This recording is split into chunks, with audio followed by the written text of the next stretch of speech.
ఆంధ్ర తెలంగాణలో తక్కువ ఫీజులతో high quality results ఇస్తున్న ఏకైక సంస్థ తిరుమల్ ఐఏఎస్ ఇన్స్టిట్యూట్. వరంగల్ జిల్లా బుట్టపల్లి రోడ్డులో దారుణ ఘటన చోటు చేసుకుంది. కొంతమంది వ్యక్తులు రోడ్డుపై వెళ్తున్న ఓ కారును అడ్డుకుని అందులో ప్రయాణిస్తున్న వ్యక్తిపై అత్యంత దారుణంగా దాడి చేశారు.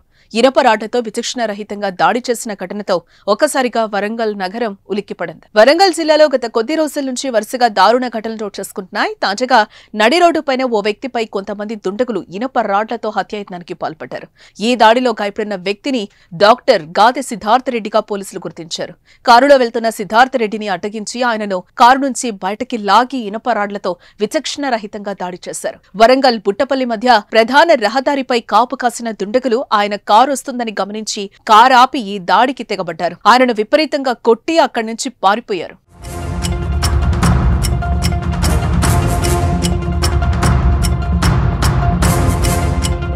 స్థానికులు ఇచ్చిన సమాచారంతో కొన ఊపిరితో కొట్టుమిట్టాడుతున్న బాధితుణ్ణి పోలీసులు ఆసుపత్రికి తరలించారు. అయితే దాడికి పాల్పడిన వారెవరు, ఎందుకు సిద్ధార్థ రెడ్డిని చంపాలని అనుకున్నారనే విషయాలు ఇంకా తెలియరాలేదు. పోలీసులు విచారణ చేసిన తర్వాత ఈ ఘటనపై మరింత సమాచారం తెలిసే అవకాశం అయితే కనిపిస్తోంది. అయితే ప్రస్తుతం హైదరాబాద్ లోని ఓ ప్రైవేట్ ఆసుపత్రిలో చికిత్స పొందుతున్న సిద్ధార్థ రెడ్డి పరిస్థితి విషమంగా ఉన్నట్లుగా తెలుస్తోంది. ఇప్పటికే ఈ ఘటనపై కేసు నమోదు చేసుకున్న పోలీసులు నిందితుల కోసం గాలింపు చర్యలు చేపట్టారు.